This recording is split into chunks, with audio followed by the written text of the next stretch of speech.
नमस्कार मंडळी, मी माधुरी. तर आजचा ना हा दिवस आपला गोव्याचा शेवटचा दिवस आहे. म्हणून ना आज दिवसभर आपण पाण्यामध्ये एन्जॉय करणार होतो, राईड्स वगैरे करणार होतो. त्यामुळे ना इथे ना या बागा बीचला आपण आलेलो होतो. तर अतिशय सुंदर असा हा बीच आहे. गेल्यानंतर तर लगेच आम्ही पाण्यामध्ये गेलो. म्हटलं चला आजचा दिवस आहे, आपल्याला फुल असा एन्जॉय करून घ्यायचा, म्हणून ना इथे आम्ही आलेलो होतो. तर आहोंनी ना हे गोव्यासारखा ड्रेस घेतलेला होता. तर पाहू शकतात एवढा सुंदर असा हा बीच आहे. आणि अगदी माणसांची भरपूर सारी गर्दी या ठिकाणी असते. भरपूर इथे सर्व काही इथे फेमस आहे आणि यासाठीच आपण इथे आलेलो होतो. तर 2 दिवस आपण ना सगळा गोवा पाहण्यामध्ये घालवलेला होता. त्यामुळे ना आज इथे राईड्स करायच्या होत्या आणि मग म्हटलं उद्यापासून आपल्याला निघायला बरं, म्हणून मग आम्ही आज ना इथे शेवटचा दिवस एन्जॉय करण्यासाठी आलेलो होतो. म्हणून आम्ही थोड्या वेळ इथे पाण्यामध्ये खेळलो आणि नंतर आम्हाला राईड्स करायच्या होत्या. तर हा बीच ना बागा बीच आहे. गोव्यातील सर्वात लोकप्रिय आणि गजबजलेलं पर्यटन स्थळ आहे, जे की कळंगूटच्या जवळ आहे.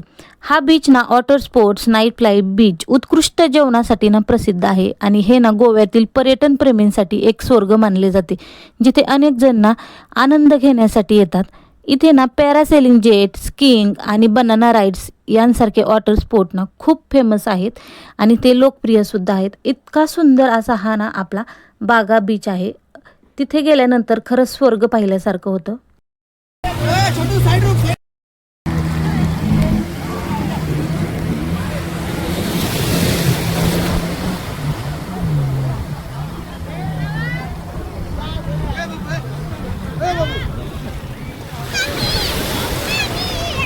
तर इथे ना थोड्या वेळ पाण्यात खेळून झाल्यानंतर ना आम्ही राईड्स सुरू केलेल्या होत्या, कारण यांना गर्दी होती आणि नंबरप्रमाणे राईड्स घेत होते. त्यामुळे ना थोड्या वेळ आमचा नंबर येईपर्यंत आम्ही पाण्यामध्ये खेळलेलो होतो. तर पर पर्सन 500 रुपये असा त्याचा रेट होता. त्यामुळे ना आम्ही तिथं थोडा वेळ वेट केला आणि नंबर आल्यानंतर आम्ही इथे राईड करायला गेलो. मनामध्ये थोडीशी भीती होती, कारण एवढ्या सगळ्या पाण्यामध्ये आपण कधी गेलेलो नसतो आणि अचानक असं पाणी दिसलं की जरा घाबरल्यासारखं होतं. तरीही सगळं मन आपलं एकवटून आम्ही ना इथे राईड्स केलेल्या होत्या, कारण थोडासा आनंद आपल्यालाही घ्यायचा असतो. हे सगळं राईड्स करून ना आम्हाला पुढे ना दुसरीकडे जायचं होतं, कारण इथे ना भरपूर सारं बघण्यासारखं आहे. तर नंतर ना इथे अगोडा किल्ला हा उत्तर गोव्यात मांडवी नदीच्या मुखाशी कांदोळी बीच जवळ बसलेला आहे आणि एक प्रसिद्ध 17व्या शतकातील पोर्तुगीज किल्ला आहे बरं का. 1612 मध्ये बांधलेला हा किल्ला त्यांच्या अनुभवाने तटबंद जुन्या दीपगृहासाठी आणि गोव्याच्या इतिहासातील महत्त्वाचे रक्षक केंद्र म्हणून ना ओळखला जातो. 1609 ते 1612च्या दरम्यान ना पोर्तुगीजांनी जे त्रास घेतले ना, तर त्यांच्या रक्षणासाठी बांधलेला हा किल्ला आहे. आणि अगुआडा म्हणजे ना पोर्तुगीज भाषेत याला पाणी असं म्हटलं जातं, म्हणून या किल्ल्याला ना अगुआडा किल्ला असं नाव पडलेलं आहे.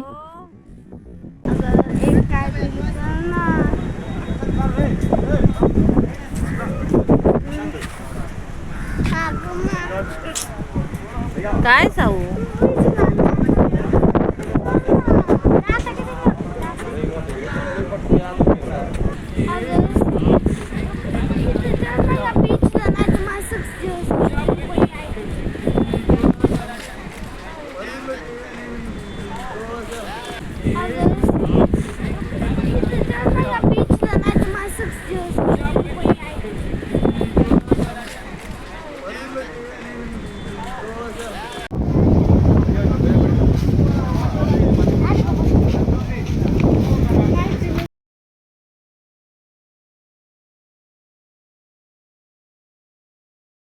सगळं पाहून झाल्यानंतर ना खूप छान असा सनसेटसुद्धा इथे आपण पाहिलेला होता. आणि नंतर ना आता आपण परत बागा बीचवरती जाणार होतो, कारण तिथे ना खूप छान असा नाईट डान्स वगैरे करण्यात येतो आणि तेच पाहण्यासाठी आणि त्याचा एन्जॉय करण्यासाठी आपण तिथे आता चाललेलो आहोत.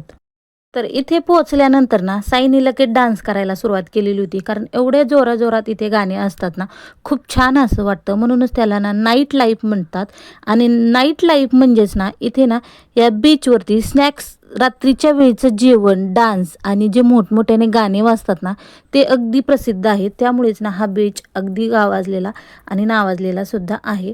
भरपूर छान असं वाटतं, कारण लाइटिंग वगैरे भरपूर असतात, सगळीकडे गर्दी गर्दी असते आणि मोठ्याने जे गाण्यांवरती लोक डान्स करतात ना, खूप छान वाटतं. तर या ठिकाणी ना बघा इथे साईटनी ना लाईटिंग घेतलेली होती, कारण बीचवरती बसल्यानंतर ना भरपूर सारी इथे विकणारी बायका येत असतात. तर तिथे ना आम्ही थोडेसे इथे फोटोशूट वगैरे करून घेतले. तर गाण्यांवरती ना साईचा डान्स चालूच होता. नंतर आम्ही इथे थोडेसे स्नॅक्स ऑर्डर केलेले होते, कारण आम्हाला नंतर ना रूमवरती जाऊन जेवण करायचं होतं. पण त्याआधी आम्ही थोडंसं काहीतरी खायचं म्हणून इथे ना थोडंसं ऑर्डर केलेलं होतं. भरपूर ह्याचा हेवी रेट आहे, कारण हे जे डेकोरेशन वगैरे आपण बघतो ना, ह्याचं सगळं खूप म्हणजे ह्याची प्राईस खूप जास्त आहे. आणि इथे बसून ना आम्ही थोडंसं इथं खायला ऑर्डर केलेलं होतं. तर तुम्ही पाहू शकतात इथे गाण्यांवरती सुद्धा मुलांचे सगळे डान्स चालू होते. तर आमची लाडूबाईसुद्धा इथे नाचत होती. खूप छान असा एन्जॉय सगळ्यांनी केलेला होता. एकदा या ठिकाणी तुम्ही नक्की येऊन जा. गोव्याला जर आपल्याला जायला भेटत नसेल ना, तर दुसरीकडे सुद्धा आपण कुठेही फिरण्यासाठी जाऊ शकतो आणि थोडंसं एन्जॉय म्हणून आपल्या लाईफपासून आपण थोडंसं रिलॅक्स होऊ शकतो.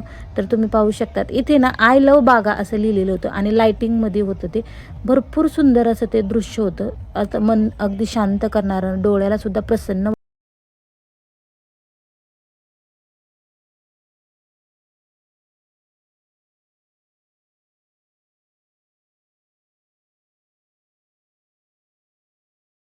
तर तुम्ही पाहू शकतात रात्रीच्या वेळेस ना असा सगळा इथला नजारा असतो, त्यामुळेच ना हे पर्यटकांचं अगदी लोकप्रिय असं ठिकाण आहे. खूप छान असं वाटतं इथे या ठिकाणी बसल्यानंतर. एकदम समुद्रकिनारी म्हणजे बीचवर अगदी पाण्यामध्ये ह्या चेअर टाकलेल्या आहेत आणि तिथे आपल्याला हे बसून खाण्याचा आनंद घेता येतो. त्यामुळे ना हा खूप छान आणि फेमस असं हे आपले हे बीच आहे. या ठिकाणी एकदा नक्की तुम्ही जाऊन भेट द्या. खूप सुंदर असं वाटतं.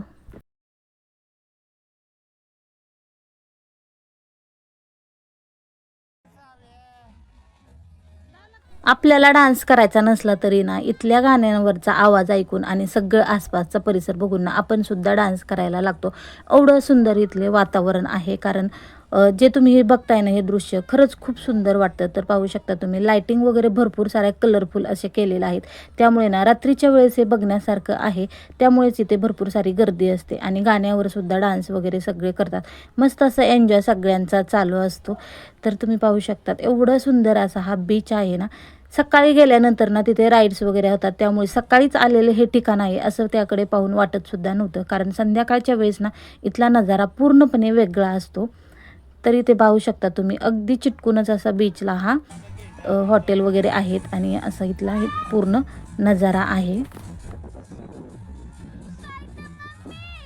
आम्ही तर या ठिकाणी येऊन ना भरपूर सारा एन्जॉय केला, कारण हे गाणे वगैरे सगळे आहेत ना संध्याकाळी 10 वाजेपर्यंतच असतात, त्यानंतर बंद होतात. त्यामुळे आम्ही थोडंसं लवकर आलो आणि सगळ्या गोष्टींचा एन्जॉय केला. उद्या सकाळी लवकर उठून ना आपल्याला जायचं आहे गणपतीपुळ्याचं दर्शन घ्यायला, कारण जाता जाता या रोडवरती आहे मंदिर आणि त्यामुळेच आपण आता जाताना परत मुंबईला यायच्या आधी ना गणपतीपुळ्याचं दर्शन करूनच आपण बाहेर पडणार आहोत. तर व्हिडिओ कसा वाटला, आवडला असेल तर लाईक शेअर सबस्क्राईब.